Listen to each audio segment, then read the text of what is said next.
From behind this innocuous desk has come some of the most fearful, brutal, yet courageous battles to save the planet Earth from destruction. This is a tiger here. Today, world-renowned planet warrior David Suzuki is on a different mission, to meet another famous warrior, Hewus, Chief Calvin Craigan of the Shishalh Nation, to appear as a guest on his political TV talk show, Voices of Shishalh. Chief Craigan. Hi.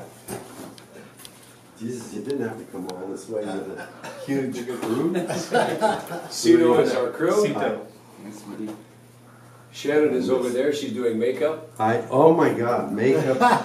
What the hell is this? This is just a little mom and pop operation. Are you kidding? We get 10,000 strikes on it every time we do a show. Hi, David, Jim.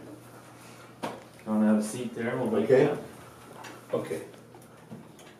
How are you, Drill up David? and under. Getting old. Me too. Last time I saw you, I was 36. I got my pension last month. That's how long it's been.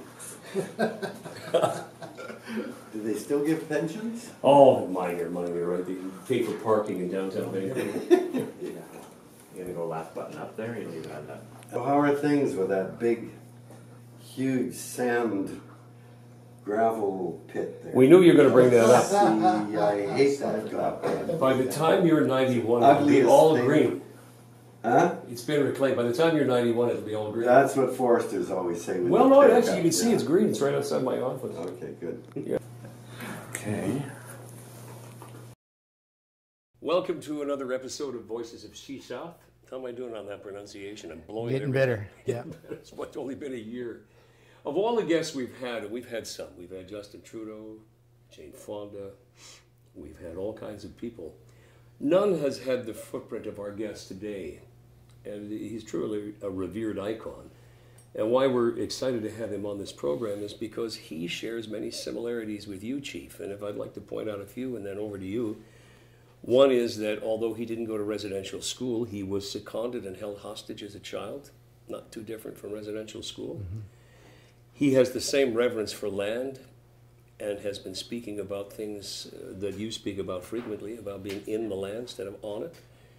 And because he has an interest in where the world is going and how it's going to go. And from your perspective, that's your legacy. How are you going to bring people into a consciousness that you share, which is the way the First Nations see the world in Shishalh? Well, first of all, I want to welcome Dr. David Suzuki to be on our show. Thank you for having me. It's such an honor.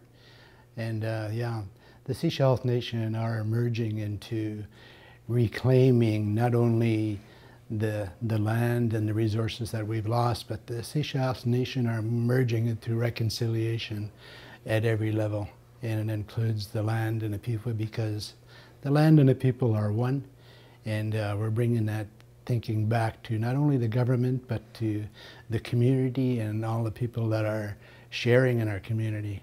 So we're kind of giving them an insight to where the First Nations came from, how they sustained the land and the resources. And we're going to reclaim that in this new age. And the things that we've done over the last 30 years proclaim everything that we've done and tried to bring back to life, actually. So we're very happy that we're able to share that with you, because we think that the community and the nation need to be aware that First Nations are stepping up. The thinking is changing across the land. First Nations are bringing up the old idea that sustainability has to be maintained and has to be reclaimed by First Nation.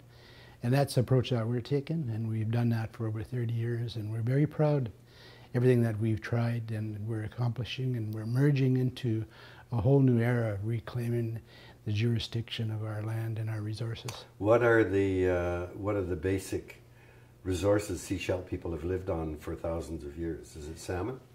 Pretty well, salmon is the main sustainability for our people, and the other thing that relates to that is the watersheds, because the salmon are returning, and they're returning tenfold now, because the Shishalh Nation has taken the responsibility to rebuild those watersheds, and now we're getting into a mode where we're going to be able to protect those watersheds as a government, and we're just signing reconciliation agreements with the province right now, and negotiating with the Department of Fisheries and Oceans. So are the salmon back in numbers that your elders, let's say, your elders remember the abundance?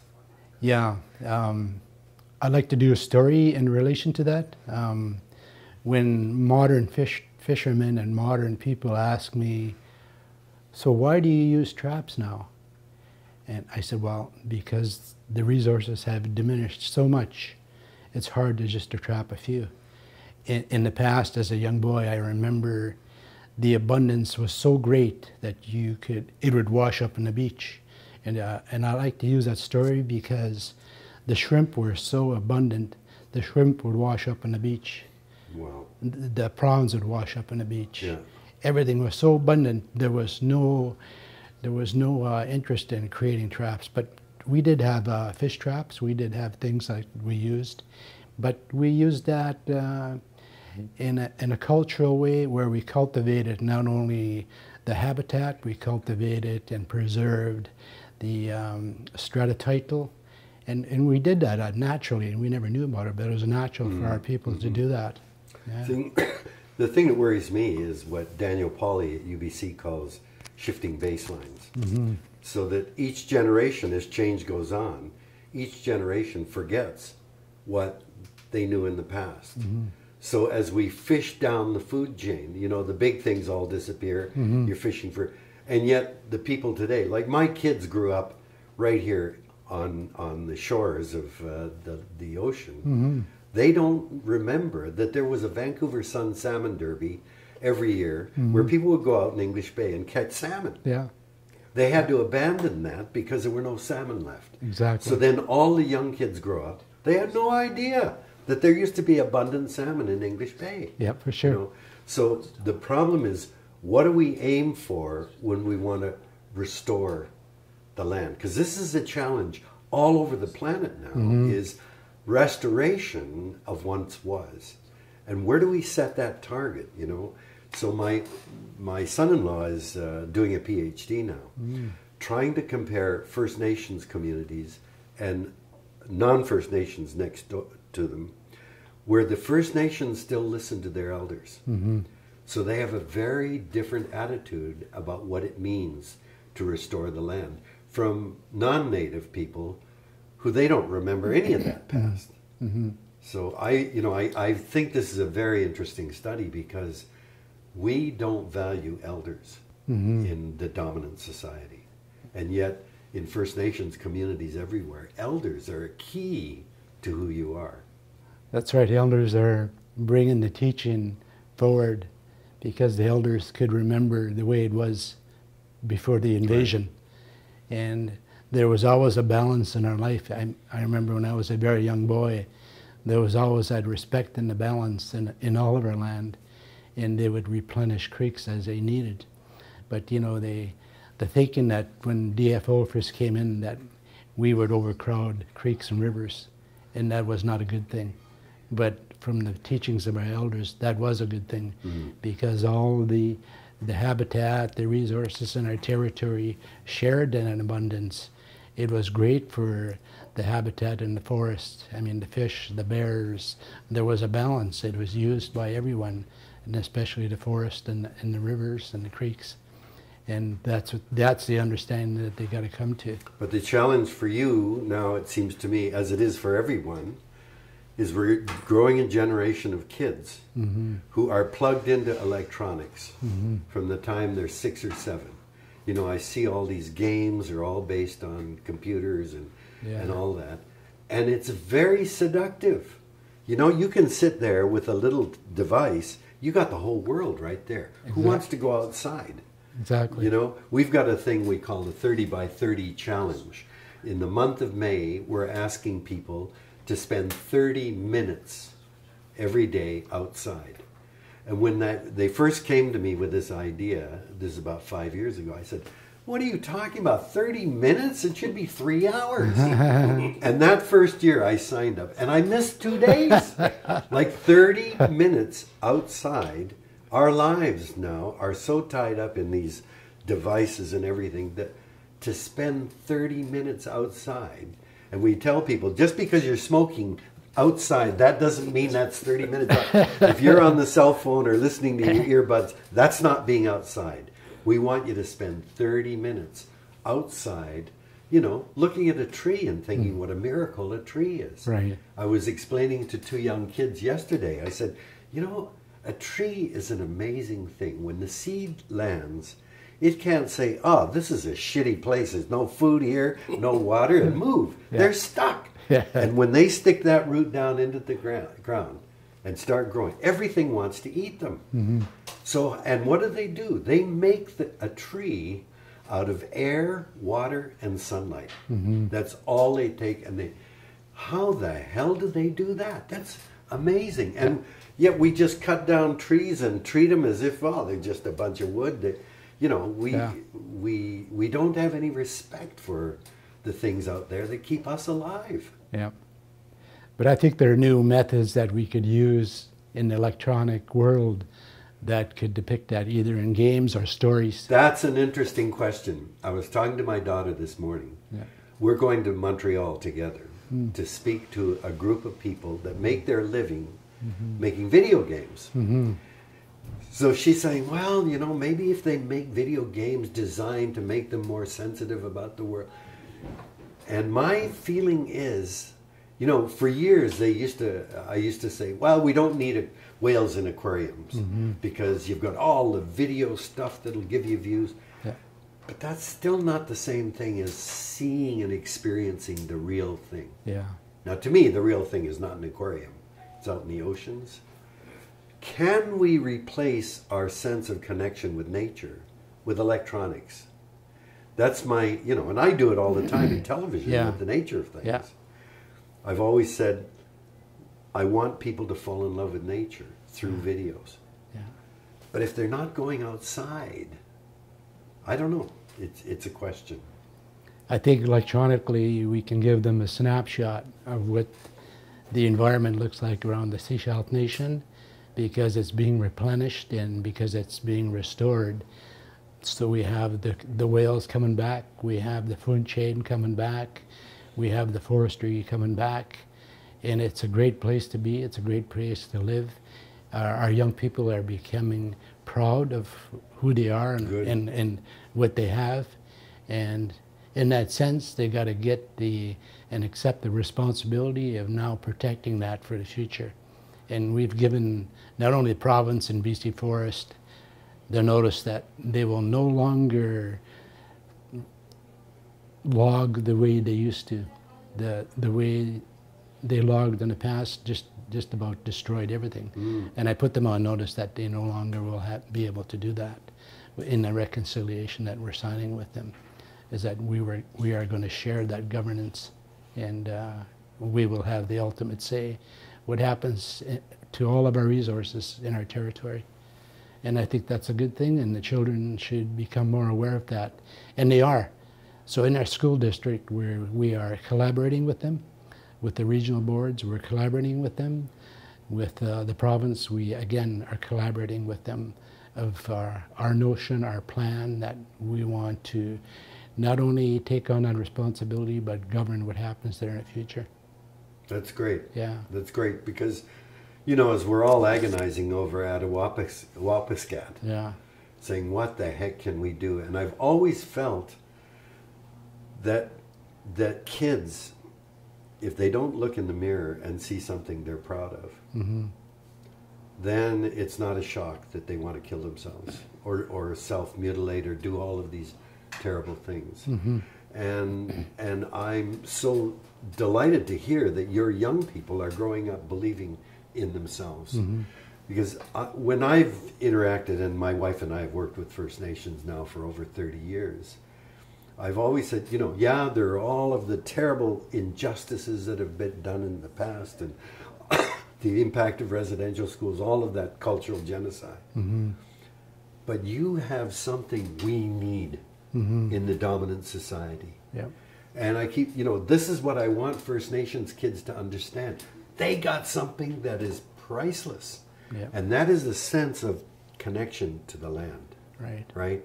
A connection that goes back thousands of years. science, not economics, nothing can replace that sense of connection to the land. We come in, newcomers, you know, my parents, grandparents came to Canada in the early 1900s. They were very poor, they were uneducated. Yeah. They came to this country that they knew was racist, but they came here for opportunity. And they taught my parents, who were born and raised in Canada, land is opportunity. You work hard, you buy land. If there are fish on it, catch them and sell them. Trees on it, cut them down and sell 'em. Everything was economic opportunity. You think of the First Nations, where every rock, you know, every hill, every bend in the river has a story. Yeah, And it's sacred. for sure. Very different sense. We just buy property. It's just real estate. Yep. I've lived in the same house now for 40 years. That house is my home. And the things that matter to me about that home are the fact that we buried our family dog under the dogwood tree. That matter to me is the fence along the water is a clematis plant. When my mother died, we put my mother's ashes onto that tree. And now my father died, put his ashes there. And those things, you know, I built a tree house for my kids in the dogwood tree.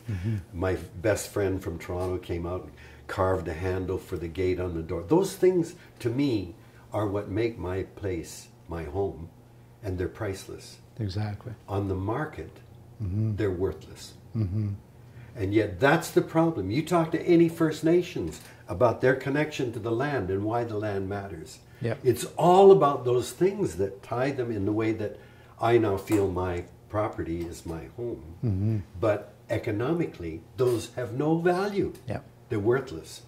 And so what we've got to do is somehow bring this juggernaut, this economic system we've devised, into some kind of balance with the things that really matter to us. Now it's just all about money, money, money, making more money, making more money. But what the hell about the future, right? Yeah. So when we had one of the eminent economists in England, Sir Nicholas Stern. He was the chief economist for the World Bank for many years.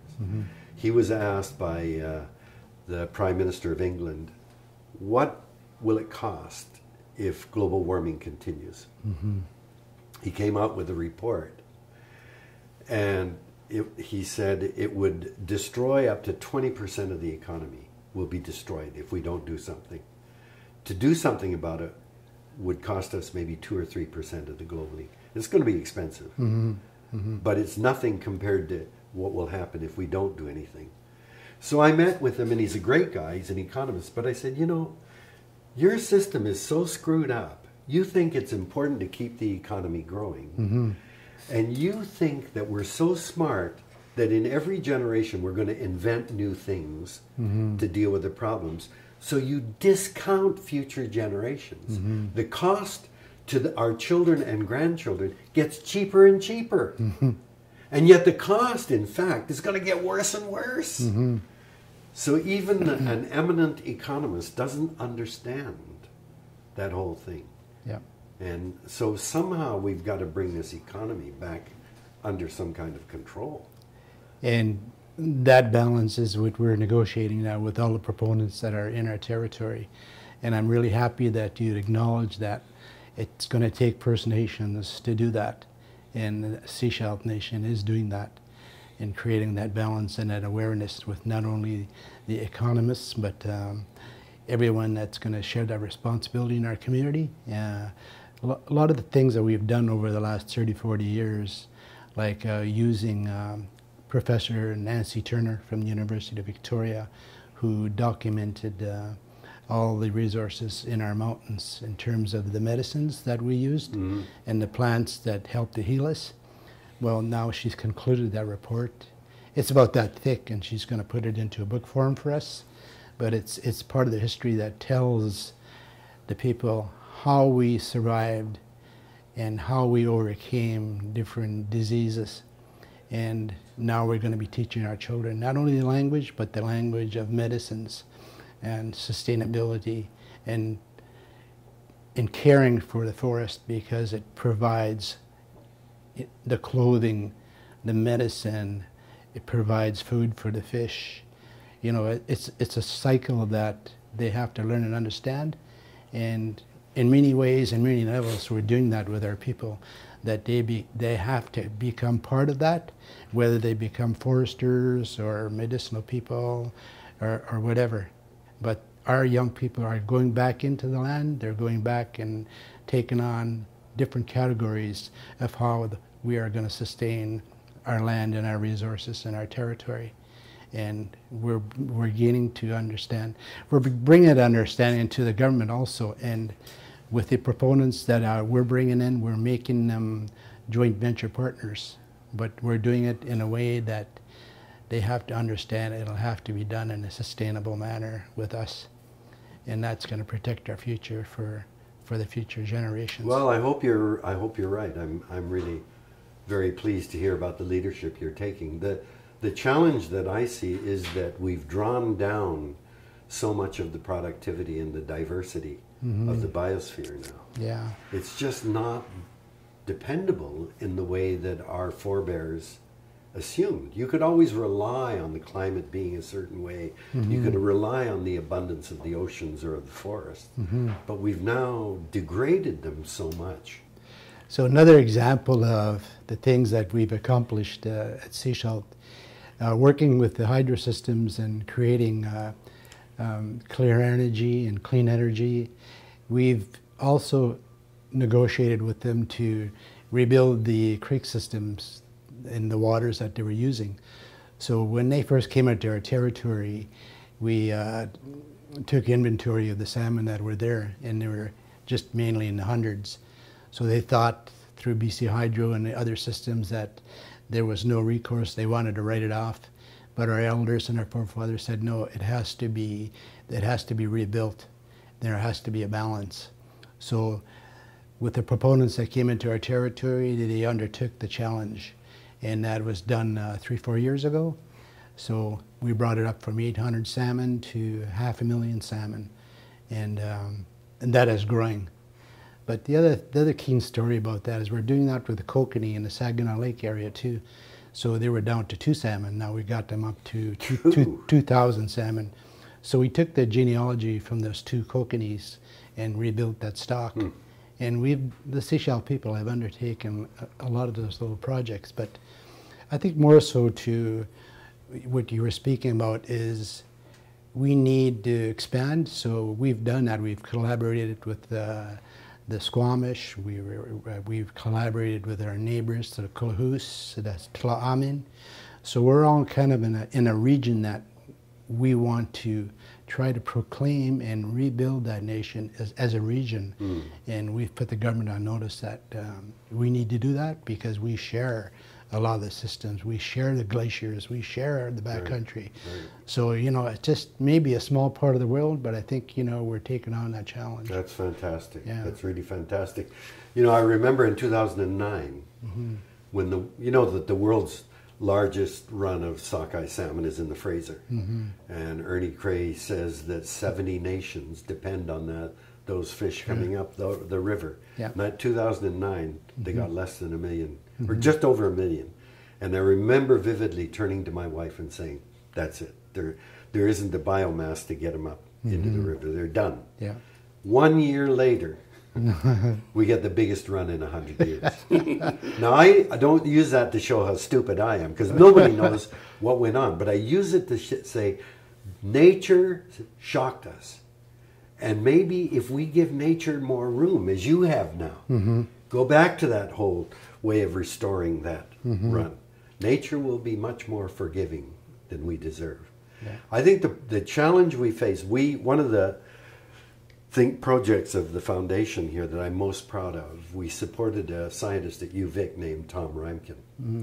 And Reimken's study was trying to solve the question, why is it the temperate rainforest that runs from Alaska down to Northern California, the forest between the Pacific Ocean and the coastal mountain range, a very thin strip, has the highest biomass, weight of living things, of any ecosystem on the planet. And the reason for that is there are big trees.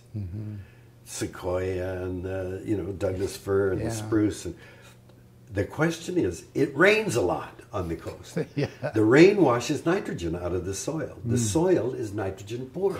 How the hell do you get such big trees when there isn't enough nitrogen fertilizer? And the answer, of course, is salmon. Salmon. And what Tom showed is that the salmon go out to sea. They come back in thousands of creeks and rivers all up and down the coast. Yeah. And as you know, when the salmon come back, everything is rejoicing, right? The whales and the seals and then the eagles and the wolves. And everything is eating the salmon and celebrating. Yeah. And the bears take the salmon, and they don't like to eat with other bears, so they go out in, you know, up to 150 meters. Yeah. They eat the best part, which we know. Morgan doesn't know that. But we know that the brains and the belly and the eggs, the best part. For sure, yeah. Dump the carcass. And of course, when they dump the carcass, immediately salamanders and ravens and everything. But the main thing that eats the carcass are flies. The flies lay their eggs. And if you come back in a week, it's just a seething mass of maggots. They drop to the forest floor, and in the spring, they hatch by the trillions, just at the time birds from South America are coming through on their way to the Arctic nesting grounds. Yeah. So the birds depend on those things as they go up, Right. coming from the salmon. Yeah.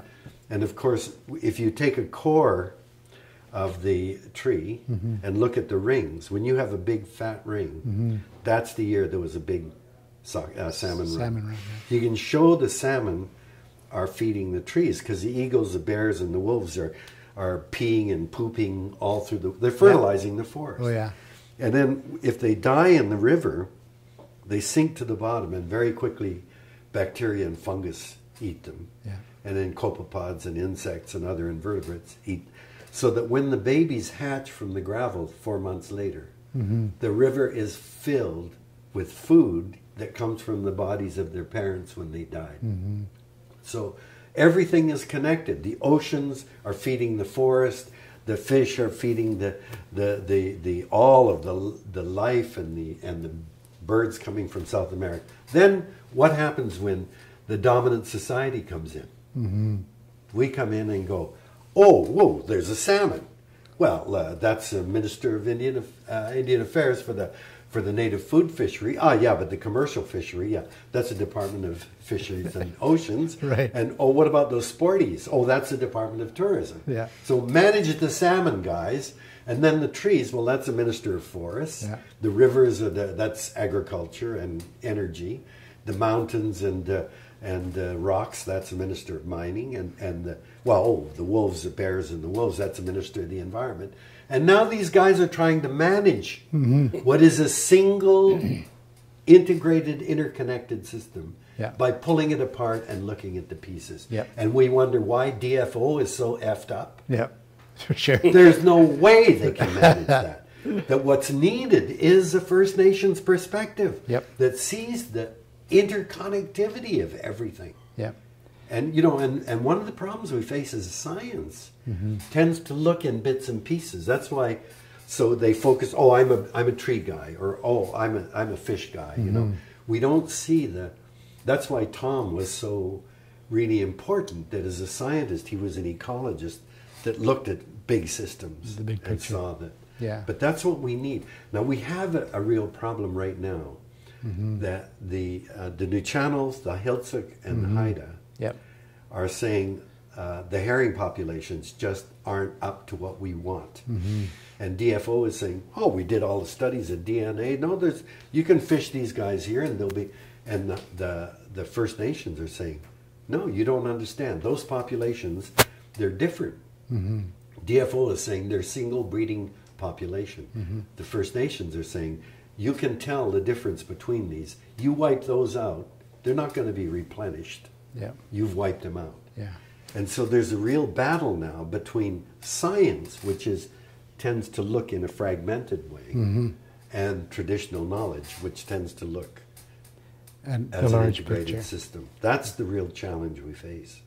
And the challenge that we face today in the modern age, as you just depicted, is that there are so many influences and regulations put onto us by the governments, whether they be provincial or federal, they don't come with understanding that the bigger picture influences everything that comes into a territory, all the food chain. And exactly. I remember an elder said to me many, many years ago when I was a little boy about the salmon, when the salmon and the herring were being taken by the millions of tons, is that when the salmon disappears, so will the shishalh people. And I've always remembered that. And as a little boy, I've taken on that challenge to help to protect and restore everything that's in our territory for the future of our people. And we all have to take that responsibility. So, you know, I preach that to all the community governments and the local governments and the province, and we have to continue to do that. So, you know, when we had battles over forests in the 60s and 70s, when Bill Bennett was premier, he said, you know, there were fights going on all over. So he set up round tables with all of the stakeholders. I hate that word, stakeholders, right? So you have the loggers and the truckers and the First Nations and the guide outfits, and everybody's around the table. And then basically what they did was duke it out. You know, I want my share, I want... Oh, yeah. So then they set up, under the Harper regime, they set up a thing called PENSEMA, the Pacific North Coast Integrated Management Area. And this was to extend from Haida Gwaii all the way down to the north end of Vancouver Island. Wow. They're going to try to manage the salmon as a big, you know, and this is great. So I was asked to give the opening address to the first meeting, and I said, you know, if we could all agree that the health of the ocean is our highest priority, as long as the oceans are healthy, everybody benefits. So if we can start with that, then talk about what we do, I think that we can really get something. Right away, this guy comes up, he says, my family's been fishing for 3 generations. I want to be sure to get my share. Yeah. And everybody's forgotten. You know, it's the story of the goose that laid the golden egg, right? You get greedy and kill the goose, you're not going to get any more. That's right. So the last question I wanted to bring up as our interview's coming to a close. Chief has allowed me, as a gracious measure, to view him and how he restores. Being a chief for him, I don't mean to put words in your mouth, but I observe it, everybody wants a piece of him. You have a greater understanding of that from an international perspective. But as he walks through his community, where's my new roof? Why don't I have a job? How come I'm broke? What have you done for me That's now? his job. Well, that's his job, right? Yeah. And the man goes to the bathroom, a man comes through the toilet and wants to know why his roof is leaking. So there's no privacy. Why are you pissing on my face? Exactly. So the point is, and I'm going to ask you both this question, if you'd be willing to share this moment. Chief has a way that he restores his balance, which is what he learned when he was born on the shores of the Trail Bay. He was touted to be a Hewus then, and he is that. He's the boss, he's the leader. And maybe you talk about your bathing pool in the Longhouse, and I this year, and it was a real privilege for me, David, I got to see the chief do his spirit dance. And of course, as you don't just get up and you have to earn the right to do that. And it takes many, many steps along the way, and we went to Chehalis. That's how he restores himself to some clarity and balance. And maybe you could share how you do. How do you keep centered in all of the stuff? I have children and then I have grandchildren. And at my age, I'm, I keep saying I'm in the death zone. I'm 80.